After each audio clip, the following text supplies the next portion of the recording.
We also have an education and prevention program, which I personally really love. We all know that to end domestic violence, we're going to have to go out and talk with people about what healthy relationships look like and what people can do.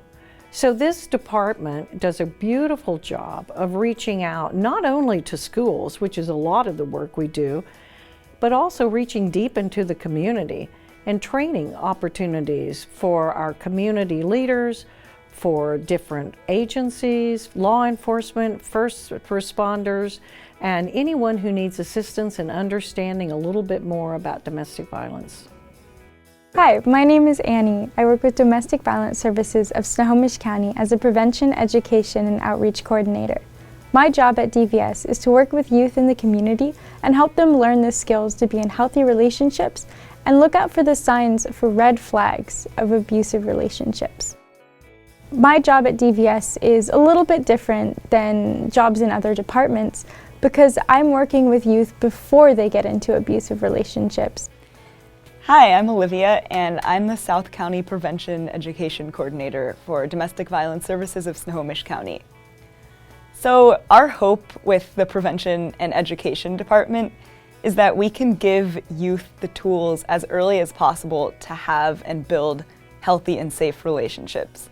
So in prevention, and when we're talking about DV in general, something really important that we talk and think about is that at the heart of domestic violence is power and control. So some common myths about DV are that DV issues come from anger problems, or they come from substance abuse, or they come from other types of addiction or personality disorders. And while these things definitely can exacerbate DV or DV situations, domestic violence is about power and control. And so the more that we can talk to youth and young kids in their relationships and their friendships about how to have respectful relationships and relationships that don't involve having power over another person and needing to have control over another person, our hope is the more healthy relationships we can build for the future. So we're talking to kids about boundaries, and we're talking to them about consent, or about how to recognize red flags in other people, or even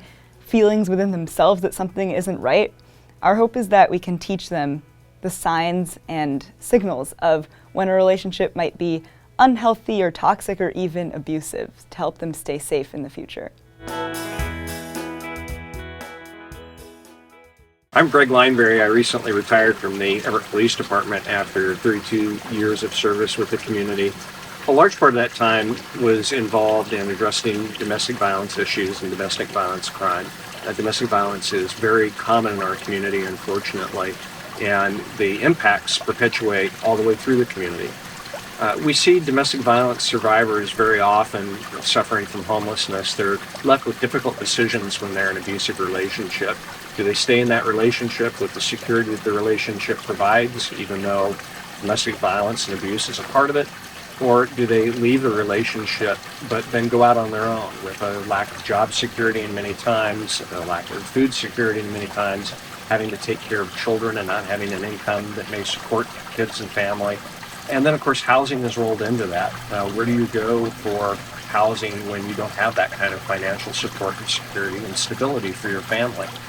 We've got a lot of great organizations in Snohomish County that provide those services. Domestic Violence Services of Snohomish County is one, and I've been pleased to work with them my entire career and support them.